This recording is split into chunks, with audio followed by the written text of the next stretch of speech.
প্রিয় ভিউয়ার্স, চলুন এখন যে সিম উত্তোলন করতে করতে আমরা কিছু গুরুত্বপূর্ণ তথ্য জেনে নেই।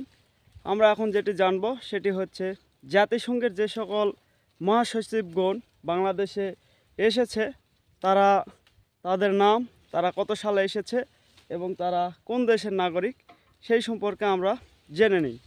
প্রথমে চলে আসি বাংলাদেশে জাতিসংঘের প্রথম মহাসচিব হিসেবে যিনি আসেন তার নাম হচ্ছে কুর্ট ওয়াল্ডহেইম। তিনি অস্ট্রিয়ার নাগরিক এবং তিনি 1973 সালে প্রথম বাংলাদেশে আসেন। এরপরেই দ্বিতীয় জাতিসংঘের মহাসচিব হিসেবে যিনি বাংলাদেশে আসেন তিনি হলেন পেরেস দ্য কুয়েলার। তিনি হচ্ছে পেরু নাগরিক।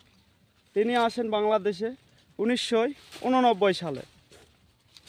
এরপরে আমরা চলে যাই তৃতীয় মহাসচিব হিসেবে যিনি বাংলাদেশে আসেন তিনি হচ্ছেন কফি আনান। তিনি ঘানার নাগরিক। তো তিনি বাংলাদেশে আসেন 2001 সালে। এরপরে আমরা চলে যাই যে এরপরে জাতিসংঘের মহাসচিব, চতুর্থ মহাসচিব অর্থাৎ যিনি বাংলাদেশে আসেন তিনি হচ্ছেন ব্যান কি মুন। তিনি হচ্ছেন দক্ষিণ কোরিয়ার নাগরিক। তিনি বাংলাদেশে 2 মেয়াদে আসেন। তিনি বাংলাদেশে আসেন 2008 সালে এবং দ্বিতীয় মেয়াদে আসেন 2011 সালে।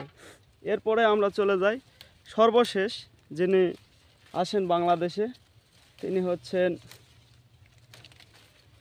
পর্তুগালের নাগরিক অ্যান্তোনিও গুতেরেস। তিনি বাংলাদেশে আসেন 2018 সালের 30 জুন। তো আমরা অল্প সময়ের মধ্যেই গুরুত্বপূর্ণ তথ্য সম্পর্কে জেনে নিলাম।